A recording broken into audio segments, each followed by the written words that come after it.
कि तुलसीदास जी के गुरु जी हनुमान जी कैसे हुए? बोले वाह, हनुमान चालीसा लिखा तो पहले क्या लिखा? श्री गुरु चरण। तो लो हो गए, इनके भी गुरु हैं। तो भैया गुरु बिन होए ना ज्ञान, भेद बिन होए ना चोरी। गुरु के बिना ज्ञान मिलता नहीं।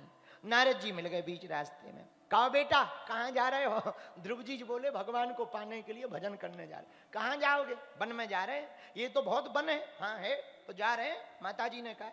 अच्छा बेटा एक बात बताओ, इतना भयंकर जंगल है, इतना भयंकर वन है, वन में बहुत बड़े बड़े हिंसक जीव जंतु जानवर रहते हैं, खा जाएंगे। तो मुस्कुराते हुए ध्रुव जी बोले महाराज जंगल में मारने वाले खाने वाले जानवर रहते हैं तो बचाने वाला परमात्मा भी तो रहता है। कितना गजब का जवाब है। बचाने वाला परमात्मा भी तो रहता है। लेकिन हम लोग गांव का कोई आदमी धोखे से कह दे उस गली से मत निकलना, भूत रहता है, और किसी दिन अकेला और रात में निकलना पड़े उसी जगह से, इतना हनुमान चालीसा याद आता। और जब ये वाली चौपाई आवे, भूत पिशाच निकट नहीं आ, तो इतनी जोर से बोलता कि पूरी नसें लगा के बोलता, और धोखे से कपड़ा फंस जाए।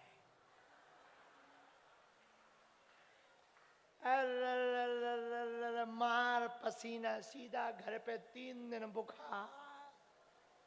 बोले क्या? बोले पकड़ लिया पकड़ लिया पकड़ लिया। अरे भाई उल्लू नाथ, हलवा नाथ, गांव के झूठे आदमी ने झूठी बात कह दी कि भूत रहता है और तुमने मान ली। अरे पागल, कई वर्षों से हमारे महात्मा वेद पुराण संत और ग्रंथ कहते आ रहे हैं कि कंकड़ कंकड़ में परमात्मा रहता है, पर भूत पर भरोसा हो जाता, भगवान पर भरोसा नहीं होता है। भूत पर हो जाता, भगवान पर नहीं होता। ये विचित्रता है, यही हम समझाना चाह रहे। यदि वहां खाने वाला चिपकने वाला भूत शमशान में रहता तो बचाने वाला भूतनाथ भी रहता है। भूतनाथ भी तो वहीं रहते। भगवान भोले बाबा का एक नाम है भूतनाथ, भूतों के। तो एक बात बताओ, नौकर मालिक की बात मानेगा कि मालिक नौकर की बात मानेगा? नौकर मालिक को डरेगा कि मालिक नौकर को डरेगा? बोलो बोलो बोलो। तो भूत भोले बाबा को डरेंगे कि भोले बाबा भूतों को डरेंगे? बोलिए।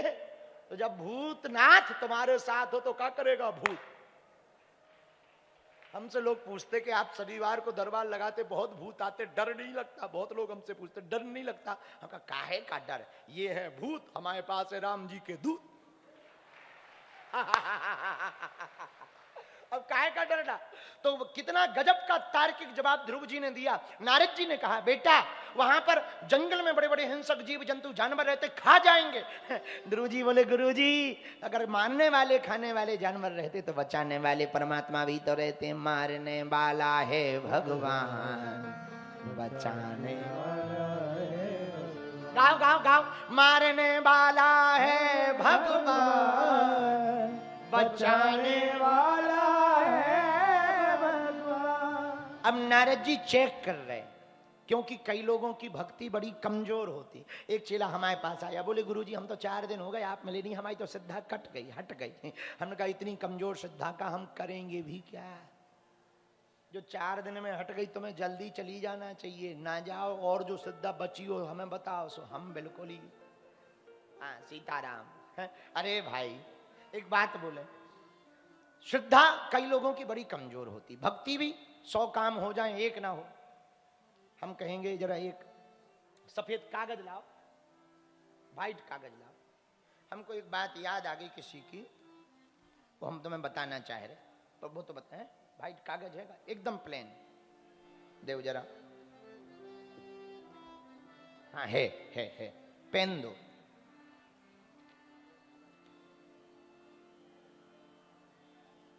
कोई भी दो, कोई भी। ये देखो जरा, कैमरा नजदीक लाओ, पैसा पूरा ले लेना। ये देखिए पहले आप लोग, ये क्या है देखिए, हैं? कागज है।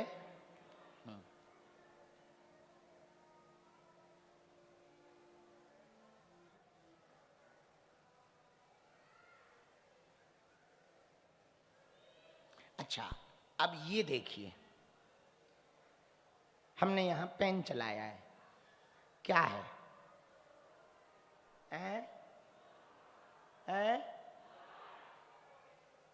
तो मैं ये छोटा सा बिंदु दिख गया, पूरा कागज नहीं वाइट दिख रहा है। अगल बगल कितना सफेद है ये तुम्हें दिख नहीं रहा, लेकिन एक छोटा सा दाग है वो तुम्हें दिखाई पड़ रहा है। बात समझ आई तुमको? सर्वत्र परमात्मा व्याप्त है, वो दिखाई नहीं पड़ रहा, लेकिन तुमको अपनी एक समस्या, 100 काम परमात्मा ने कर दिए, वो तुम्हें दिखाई नहीं पड़ रहे, पर एक काम तुम्हारा परमात्मा ने नहीं किया, तुम उसको पकड़ कर रह गए। बगल में वाइट भी तो है, पर वो नहीं तुम्हें दिखाई पड़ रहा, लेकिन ये बिंदु की सब पे, सबकी नजर इस बिंदु पर है, इस पर है नजर। बालाजी ने तुम्हारे अनेक काम कर दिए, उसको तुमने नहीं पकड़ा है, लेकिन केवल एक काम ये वाला नहीं किया, इसको ही तुमने पकड़ लिया है। यही सठता है मेरे पागलों। ये तो हमने उदाहरण के लिए समझाया। हम कहना ये चाह रहे, भगवान से कभी खिन्न ना हो, भगवान तो सर्वत्र है। हम लोगों की भक्ति कई बार ना बहुत छोटी होती है, छोटी सी श्रद्धा में टूट जाती। नारद जी देखना चाह रहे, ध्रुव जी चलो आप जाना चाह रहे, पर एक बात बताओ, एक बात और हम पूछना चाहते। क्या कहीं इसलिए तो नहीं जा रहे कि तुम्हारी सौतेली माँ ने कुछ कह दिया? ध्रुव जी कहते, भगवान माँ ने नहीं कहा, माँ ने तो हमें रास्ता दिया है और हमारी माँ ने भी आज्ञा दी, इसलिए हम जा रहे हैं। अच्छा कौन सा भजन करोगे? बोले ये तो आप बताओ, आप संत हैं, आप महापुरुष हैं, और गुरु जी ने ज्ञान दिया। अब नारद जी ने मंत्र दिया, हरे राम राम राम हरे हरे, हरे कृष्णा कृष्णा कृष्णा हरे हरे। मंत्र मिला और नारद जी ने कहा कि जाओ, कहाँ? जहां आप गुरु आज्ञा करो हम वहां जाएंगे। नारद श्री देवर्षि नारद जी की बात मान करके ध्रुव जी गए। तत्तात गच्छ भद्रम ते यमुनायास्तटं शुचि पुण्यम मधुवनम यत्र सानिध्यम नित्यदा हरे। यमुना जी के किनारे पहुंचे। मधुपुरी, मथुरापुरी, मधुपुरी के पास यमुना जी के किनारे पहुंचे। वहां यमुना जी में स्नान करके भजन करना, गुरु आज्ञा स्वीकार करके ध्रुव जी ने भजन किया। 5 फन वाला एक सेनापति रहता, जिसे 5 प्राण कहे गए। प्राण, अपान, समान, व्यान, उदान, ये 5 प्रकार के प्राण होते, जिसे 5 प्राण कहा। प्राण, समान, व्यान, उदान, 5 प्राण। 5 फन का एक सेनापति रहे। लेकिन एक इसमें मुखिया भी है उन सैनिकों का। दोनों साइड 5-5 सैनिक हैं, 5 कर्मेंद्रियां, 5 ज्ञानेंद्रियां। लेकिन एक सेनापति भी है, मन। लेकिन इसी शरीर में एक स्त्री रहती है, जिससे किसी ने अभी तक विवाह नहीं किया। उसका नाम है बुद्धि। क्या नाम है? बुद्धि। बुद्धि। और जैसी बुद्धि कहती है ये वैसा ही करता है। तो पुरंजनोपाख्यान में पुरंजन ने प्रेम किया पुरंजनी से। पुरंजन घूमने गया, कई शहरों में घूमा, 9 दरवाजे की एक सिटी अच्छी लगी। उस नगरी में प्रवेश किया तो एक स्त्री खड़ी थी, बड़ी सुंदर। पूछा कौन हो तुम?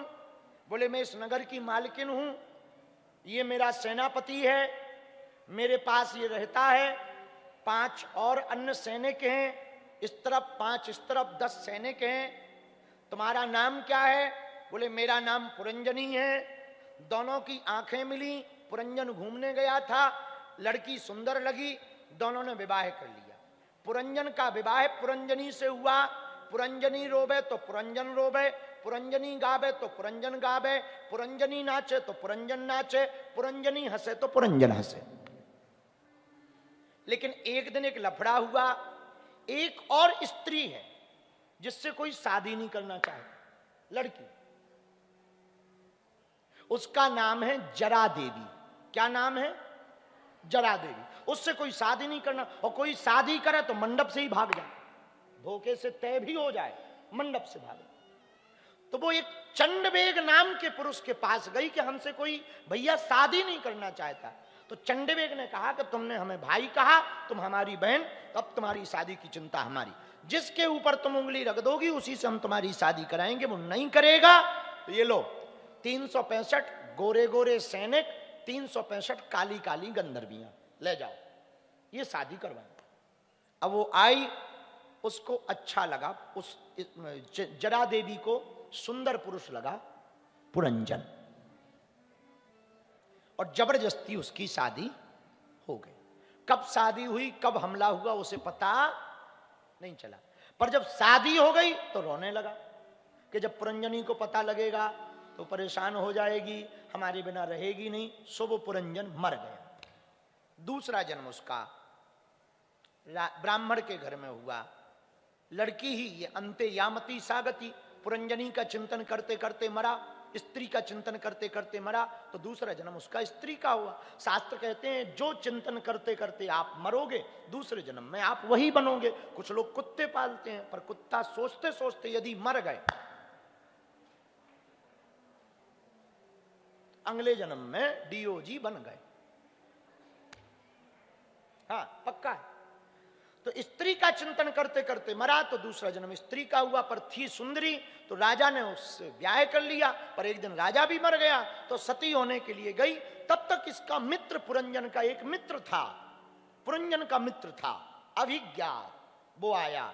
उसने कहा, मित्र, स्त्री बनकर तुम क्या नाटक कर रहे हो, जल रहे हो। तो स्त्री बनी हुई राजा की पत्नी ने कहा कि पागल हो क्या, मेरा तो एक ही मित्र था, मेरा पति, वो मर गया, तुम कौन हो मेरे? अरे भूल गए, एक जन्म क्या बीता तुम भूल गए? इधर आओ।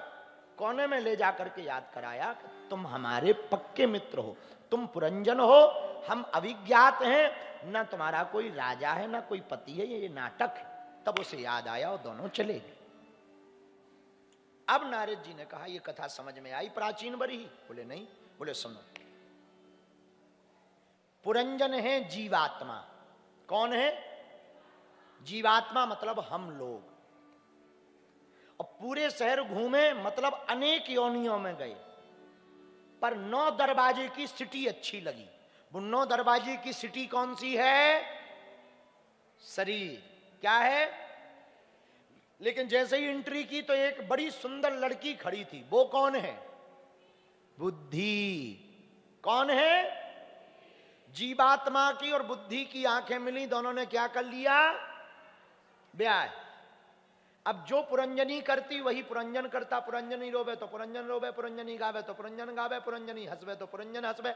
जो बुद्धि कहती वही हम लोग कहते। बुद्धि कहती चलो कथा हो रही, बढ़िया बागेश्वर महाराज की कथा सुनाए, सो तुम कथा में आ गए। पुरंजनी, तुम्हारी बुद्धि कह दे कथा बहुत बढ़िया हो रही, भजन बहुत आनंद हो, चलो ठुमका लगा लो, तो तुम ठुमका लगाने लगते हो। तुम्हारी बुद्धि कहे कोई नहीं नच रहा, हम बर नचेंगे, लोग हम पे हंसेंगे, चलो बैठ जाओ, तो तुम बैठ जाते हो।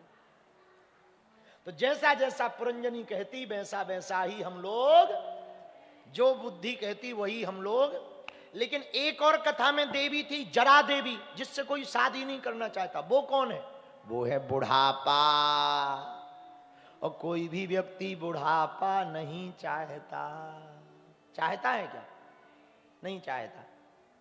अब बुढ़ापा आ जाए तो क्या करता है? भागता है। कहां? सैलून, डाई लगवाता है।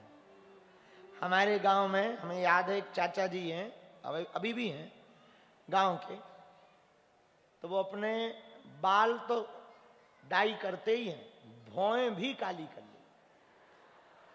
तो मूंछे है और भौएं हैं, तो ये भी सफेद हो गई। तो मूंछ काली करी और भौएं, और जिस दिन उन्होंने डाई लगाई उसी दिन हम पहुंच गए घर। हमको दूर से जामवंत जी लगे।